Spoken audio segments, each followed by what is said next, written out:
Sekali lagi ada ungkapan syukur yang kami naikkan kepadamu ya Tuhan. Karena Tuhan begitu baik bagi kami. Tuhan sudah menjaga kami dari pagi, siang, sampai sore. Kami telah meninggalkan semua aktivitas kami ya Tuhan, untuk ada dalam rumah-Mu yang kudus. Untuk itu kami minta daripadamu ya Tuhan, sebelum kami mengangkat tugas pelayanan dalam ibadah kunci bulan di saat sore yang ini, kami mengaku di hadapan kekudusan-Mu ya Tuhan, kami manusia berdosa, penuh dengan kekurangan dan keterbatasan. Untuk itu kami minta daripadamu ya Tuhan, sebelum kami mengangkat tugas ini, kami minta pengampunan daripadamu. Sucikan kami ya Tuhan dari semua dosa yang kami, agar semua pelayanan yang kami lakukan di saat sore ini dikenal di hadapan. Kami berdoa menyerahkan perangkat-perangkat yang mendukung pelayanan ibadah di saat sore ini. Tuhan berkati mereka semua. Di saat ini kami berdoa menyerahkan terlebih khusus hamba-Mu Bapak Pendeta Utaya, yang sudah siap untuk memimpin ibadah di saat sore yang indah ini. Tuhan berkati hamba-Mu, tetapi hamba-Mu dengan marifat surga, agar firman yang sebentar hamba-Mu taburkan, kami sebagai majelis, kami sebagai jemaat, kami mendengar dan kami pulang membawa berkat dan sukacita dalam kehidupan keluarga. Ini kami ya Tuhan, kami siap untuk mengangkat tugas pelayanan di hari sore ini ya Tuhan. Hanya di dalam nama Tuhan kita Yesus Kristus kami berdoa. Haleluya. Amin.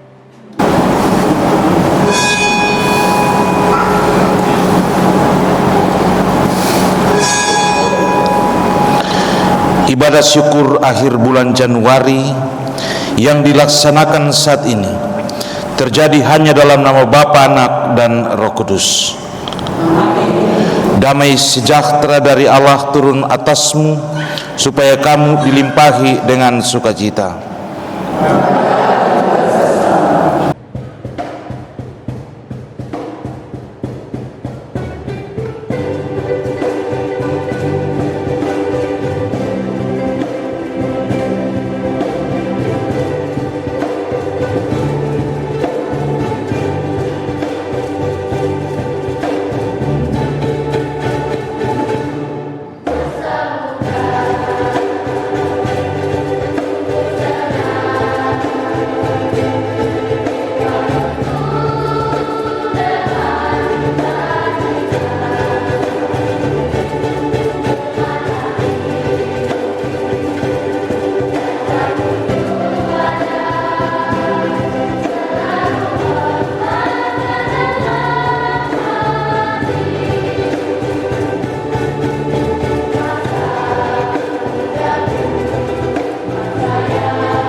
artinya bahwa kita memuji Tuhan dengan sukacita. Bapak Ibu, kita akan mendengarkan firman Tuhan. Mazmur 130 ayat 1 sampai ayatnya yang ke-8 akan menjadi bagian dari perenungan kita bersama-sama ketika kita mengakhiri bulan Januari 2025. Mazmur 130 ayat 1 sampai ayatnya yang ke-8. Dan sebelum kita mendengarkan bagian firman Tuhan ini, mari kita tenang dan kita berdoa. Kita berdoa. Bapa di sorga, Bapa dalam nama Yesus Tuhan kami, terima kasih kami mau bilang bahwa Engkau sungguh luar biasa bagi kami. Sehari, seminggu, bahkan sebulan ini Tuhan menuntun dan menjaga kami. Banyak berkat yang kami peroleh, banyak kesenangan dan kebahagiaan yang kami nikmati.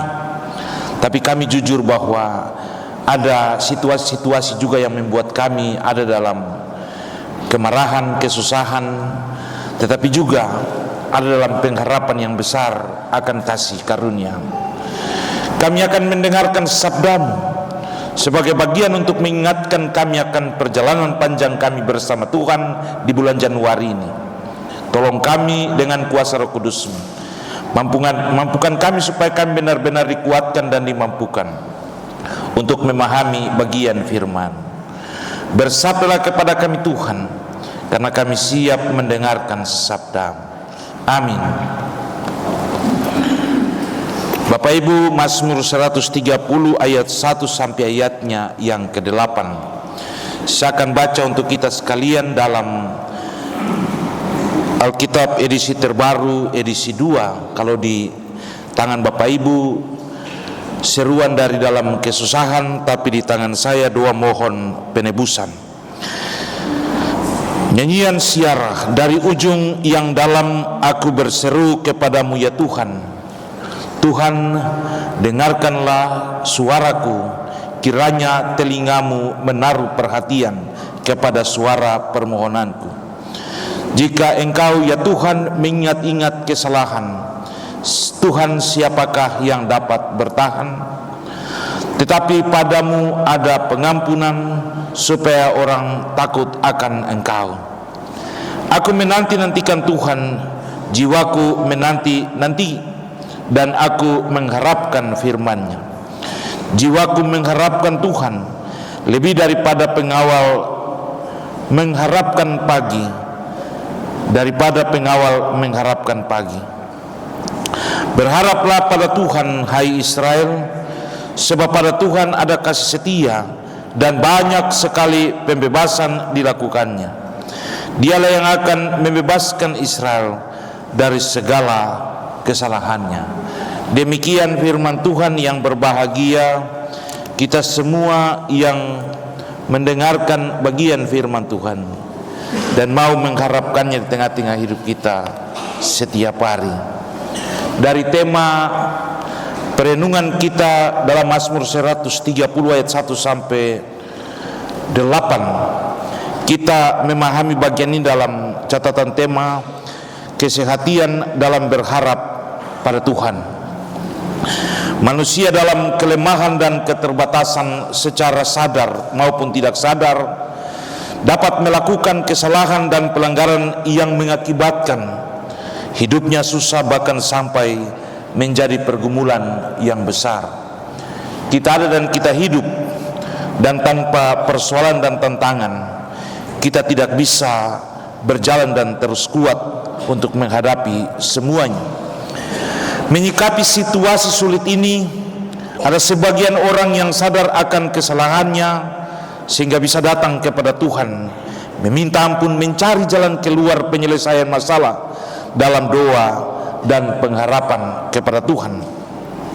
Tetapi ada orang juga yang menghadapi dan menyelesaikan persoalan-persoalan hidup ini dengan kekuatan dan kemampuan diri sendiri, dan ternyata bukannya selesai, melainkan sebaliknya membuat masalah semakin bertambah berat dan rumit.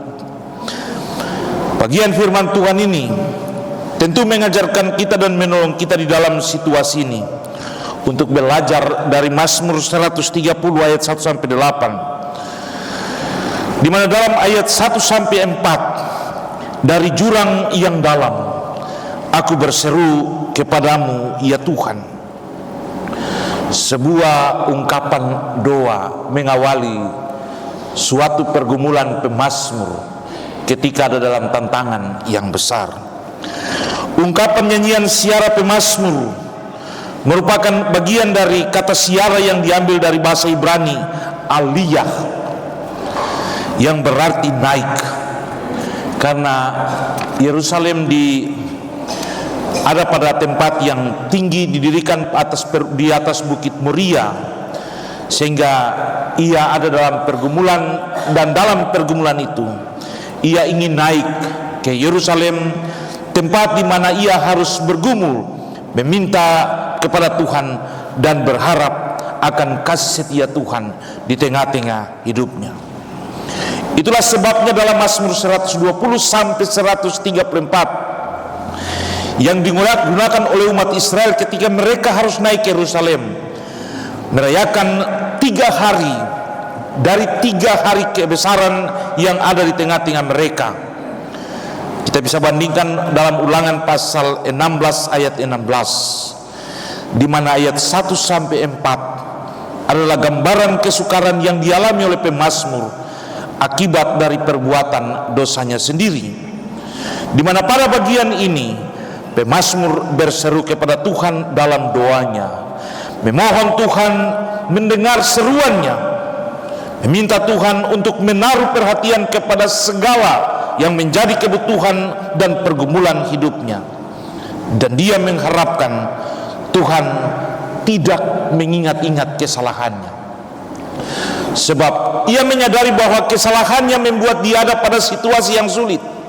Dan ketika Tuhan mengingat kesalahan itu, tentu Tuhan akan melakukan tindakan-tindakan yang membuat dia ada dalam situasi yang sulit, sehingga dalam keadaan itu ia percaya bahwa Tuhan tidak akan membangkitkan amarahnya, dan murkanya tidak akan menjadi bagian dari hidup yang akan dijalani atau dirasakan olehnya. Itulah sebabnya kalau kita baca dalam ayatnya yang ketiga bagian B, siapakah yang dapat tahan? Artinya bahwa kalau murka Tuhan dan amarah Tuhan yang ada di tengah-tengahnya, maka ia merasa bahwa ia tidak dapat tahan dalam ancaman dan kemurkaan Tuhan. Itulah sebabnya dalam ayat 4 pemazmur pun mengakui bahwa Tuhan itu penuh pengampunan dosa. Artinya bahwa bagi pemazmur, Tuhan Allah itu penuh kasih, ia akan mengampuni, sehingga tidak ada alasan lain untuk ia tidak datang kepada Tuhan. Ia memilih untuk meninggalkan segala-galanya, ia memilih untuk datang kepada Tuhan dan memohon pengampunan dan belas kasihan daripada Tuhan. Kemudian ayat 4 bagian terakhir ditutup dengan kalimat supaya engkau ditakuti orang. Mengapa Allah mengampuni tetapi dia harus ditakuti? Rupa-rupanya pemazmur merasakan bahwa pengampunan Allah tidak datang begitu saja. Ia butuh rayuan untuk mendapatkan pengampunan itu. Sebab kalau pengampunan itu datang begitu saja bagi setiap orang yang berbuat kesalahan, maka orang akan berpikir bikin saja Tuhan itu pengampuni, maha pengampun, pengasih, panjang sabar dan belas kasihan. Tapi pemazmur menyadari bahwa pengampunan Tuhan tidak begitu saja. Tuhan harus dirayu dan Tuhan harus diberitahu apa yang menjadi bagian kebutuhan kita, sehingga dia bilang begini, ia perlu datang walaupun ia naik ke atas gunung untuk meminta dan merayu Tuhan, ia harus datang dan bilang untuk Tuhan. Tuhan itu maha tahu, tapi kalau tidak kasih tahu dia juga, dia malas tahu. Oleh sebab itu pemazmur menyadari dia harus datang, dia harus menunjukkan rasa takut kepada Tuhan dengan sepenuh hati, dan dia harus sampaikan kepada Tuhan segala sesuatu yang menjadi bagian dari pergumulan hidup itu. Kemudian ayat 5 sampai ayatnya yang ke-6, Bapak Ibu. Pada kedua ayat ini pemazmur mengajarkan bahwa menantikan Tuhan itu lebih dari menjaga yang menantikan fajar. Karena fajar, hari memiliki waktu yang pasti, ia tetap akan terjadi. Karena itu setiap hari fajar itu tetap ada dan hadir bagi setiap orang. Hal itu menunjukkan bahwa sebagai manusia harus menunjukkan suatu sikap yang senantiasa menantikan kehadiran Tuhan.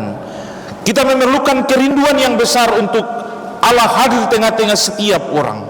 Karena itu menantikan kemurahan Tuhan itu jauh lebih baik dari kita ada dan diam tanpa ada pengharapan. Dalam bagian ini dia mengingatkan kita supaya kita ada dan terus percaya bahwa Tuhan itu penuh kasih. Saya baca ayat 5 dan ayatnya ke-6. Aku menantikan Tuhan, jiwaku menanti-nanti, dan aku mengharapkan firman-Nya. Jiwaku mengharapkan Tuhan lebih daripada pengawal mengharapkan pagi, daripada pengawal mengharapkan pagi. Kita bisa melihat mengharapkan pagi itu sampai diungkapkan 2 kali. Itu berarti bahwa pemazmur mengajarkan bahwa mengharapkan Tuhan memerlukan suatu kerinduan yang tulus untuk ia ada dan memberi apa yang menjadi bagian hidup dari setiap orang. Karena setiap manusia ada dan selalu hidup dalam apa yang disebut dengan salah. Oleh sebab itu penghukuman Tuhan pasti akan terjadi. Namun kesetiaan dan kerinduan kita untuk menantikan Tuhan lebih berharga dari segala-galanya. Dalam bagian ini juga mengingatkan tentang umat Israel yang melakukan sebuah perjalanan panjang 40 tahun lamanya. Dalam perjalanan mereka itu, mereka terus menanti-nantikan pengharapan dan pertolongan daripada Tuhan.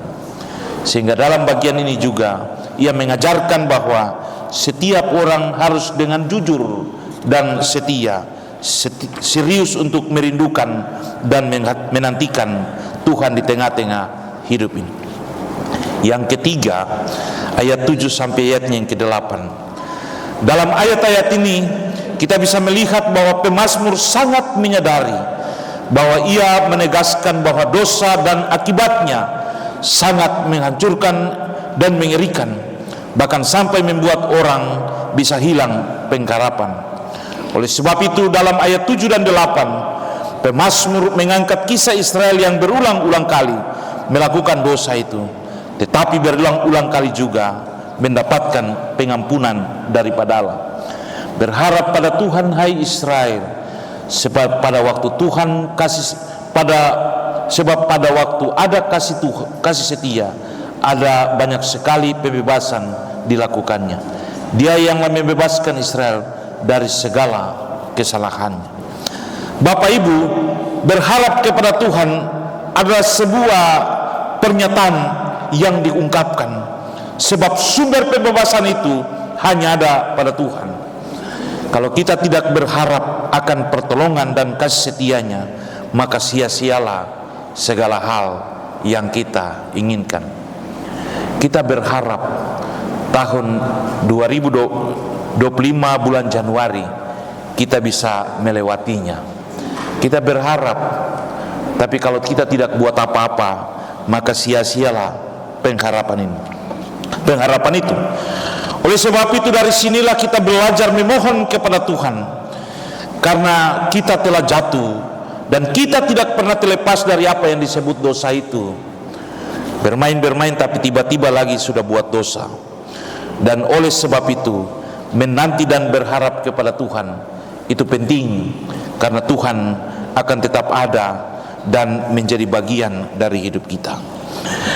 Dari bacaan ini ada 3 hal penting yang harus kita pahami dari pasal ayat 1 sampai 4, 5, 6 dan 7, 8. Kita ada dan kita perlu berdoa mengaku dosa adalah seruan kepada Allah dengan iman sambil berani mengoreksi diri kita. Kadang-kadang kita terlalu egois, menganggap bahwa kita hebat dan kita lebih kuat. Kita mengabaikan Allah. Tapi pemazmur yang adalah Raja Daud sendiri, ia mengalami pergumulan yang besar walaupun ia seorang raja. Tapi dengan kerendahan hati, ia mau datang memohon kepada Allah. Ia mau menunjukkan bahwa kehidupan yang ada pada dirinya semuanya tergantung kepada Allah. Ia mau datang dengan tulus dan bilang untuk Allah apa yang ada pada dirinya. Ia mau dikoreksi oleh Allah, dan sebelum itu dia harus mengoreksi dirinya sendiri. Kalau kita baca dalam kitab Mazmur yang lain, ada bagian yang dikatakan oleh Daud, awasilah bibir mulutku supaya aku bisa menjaga lidahku. Itu sebuah ungkapan yang meminta kepada Allah supaya ia harus mengoreksi dirinya. Ayat 3 bagian B, siapa yang dapat tahan jika Tuhan mengingat kesalahan kita? Kalau Tuhan mau hitung-hitung, dia babat dan dia tidak perlu untuk memperhitungkan semuanya. Tapi ia tidak pernah memperhitungkan semuanya. Ia mau memberi kesempatan kepada kita supaya kita mau datang kepadanya, mengoreksi seluruh kehidupan kita dan menyampaikan apa yang menjadi pergumulan kita. Coba kita bandingkan. Pertama Yohanes pasal 1 ayat 9. Dia bilang begini, jika aku mengaku dosa kita, maka ia adalah setia dan adil, sehingga ia akan mengampuni segala dosa kita dan menyucikan kita dari segala kejahatan kita. Daud mengetahui itu, sehingga dia datang kepada Tuhan. Dia menyampaikan kepadanya supaya Tuhan mempertimbangkan semuanya dan memberi pengampunan kepadanya. Pada bagian ini diajarkan bahwa Allah memberi pengampunan kepada setiap orang yang mau bertobat. Allah rela memberi apa yang menjadi kebutuhan setiap orang. Itulah sebabnya dia sendiri pun berkata, sebesar apapun dosamu, ketika engkau datang sekali-kali, aku tidak menolak engkau. Yang kedua, dalam ayat 5 dan 6, kita diajarkan untuk percaya pada janji firman Allah. Daud menantikan Tuhan. Ia mengharapkan Tuhan tetap ada di tengah-tengah hidupnya. Ia tidak memberi peluang sedikit pun. Ia selalu berharap kepada Tuhan. Kalau kita baca Mazmur 19 ayat 50, dalam bagian itu dia bilang begini, inilah penghiburan dalam sengsaraku, bahwa janjimu menghidupkan aku. Kita ada dalam situasi yang sulit. Kita butuh Allah untuk memberi sebuah pengharapan kepada kita. Itulah sebabnya ketika Allah ada bersama-sama dengan kita, Ia ada dan Dia sanggup memberi kehidupan itu bagi kita. Bapak Ibu, Daud secara pribadi yang mempertanyakan keberadaan hidupnya, ia tidak bisa berbuat apa-apa tanpa Tuhan. Ia percaya dan yakin bahwa hanya Tuhan yang sanggup membuat segala sesuatu menjadi lebih baik. Itulah sebabnya dia berkata, menantikan Tuhan itu jauh lebih baik daripada memberi pengharapan kepada hal yang lain. Yang ketiga, ayat 7 dan ayat yang ke-8. Dalam bagian ini ia mengajarkan hendaklah tetap berharap dan sabar dalam menantikan Tuhan itu. Sebab berharap dan sabar menantikannya, ia tidak mungkin meninggalkan kita. Di mana dalam ayat 7 Daud berangkat dari pengalaman pribadinya, dan ia menyerukan kepada setiap umat untuk percaya dan yakin bahwa orang yang selalu berharap kepada Tuhan akan memperoleh pengharapan yang sempurna. orang yang selalu berharap kepada Tuhan dan hanya mengharapkan Tuhan yang berperkara pada dirinya, ia tetap akan menikmati sesuatu yang menjadi bagian kebahagiaan hidupnya. Itulah sebabnya janganlah jemu-jemu, hendaklah tetap sadar dan menanti-nantikan pertolongan Tuhan itu, sebab Tuhan akan memberi yang terbaik bagi kita. Kalau kita baca dalam kitab Ratapan pasal 3 ayat 26 kalau tidak salah, adalah lebih baik menanti dengan diam pertolongan Tuhan, sebab setiap hari baru Tuhan menunjukkan kasih setianya. Pengalaman-pengalaman itulah yang membuat Daud percaya dan yakin bahwa Tuhan akan sanggup menolong dan melepaskan dia dari segala macam persoalan yang ia alami di tengah-tengah hidup ini. Anak-anak par ukulele dengan lagunya masa muda, masa yang ceria, masa Tuhan bersama kita. Tapi rayon satu, mereka berharap bahwa Tuhan tetap memberi pertolongan, sampai ada siar yang bilang, Tuhan jangan ambil nyawaku, tapi tetap memberi pertolongan dan pengharapan. Kita ada dalam masa di mana Tuhan menolong, memberkati, menyertai, melindungi kita. Dan bukti dari semua itu adalah hari ini ketemu masih ada di akhir bulan Januari ini. Tentu dalam segala situasi itu pasti kita bilang, Tuhan, kau kas tinggal saya kah? Tapi kau jangan ambil saya kah? Saya masih ingin hidup. Dan itu Tuhan telah lakukan. Tuhan telah menjaga, menolong dan menyertai kita sampai akhir bulan ini. Ia telah menuntun, menjaga kita. Ada kesusahan yang kita alami, tapi ada berkat juga yang kita rasakan. Mari, bagian firman Tuhan ini bilang, kita bersehati menantikan pengharapan akan Tuhan itu, sebab Dia akan memberi yang menjadi kebutuhan kita. Ia sanggup mempersiapkan apa yang menjadi bagian harapan kita. Yang penting kita berharap kepada Tuhan selalu di tengah-tengah hidup ini. Tuhan memberkati kita, Tuhan menolong kita, Tuhan menjaga kita, supaya pengharapan di tanggal 1 Februari sampai akhir Februari, Tuhan tetap akan menolong kita di tengah-tengah hidup ini. Tuhan memberkati kita. Amin. Hanya bagimu Tuhan, sebab Kau yang layak dipuja. Kami mau bersorak, tinggikan selalu nama-Mu. Amin. Haleluya.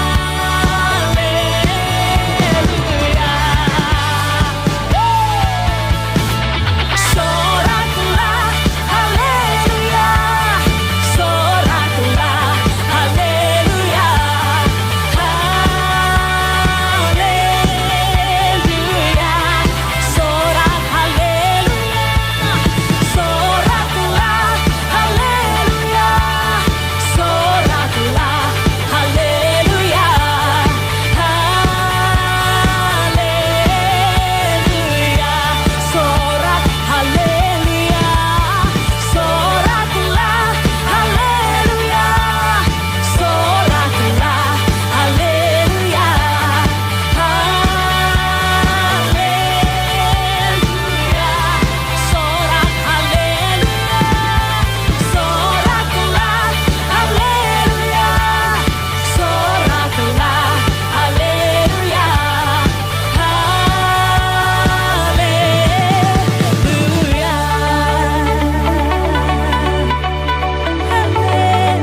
Haleluya.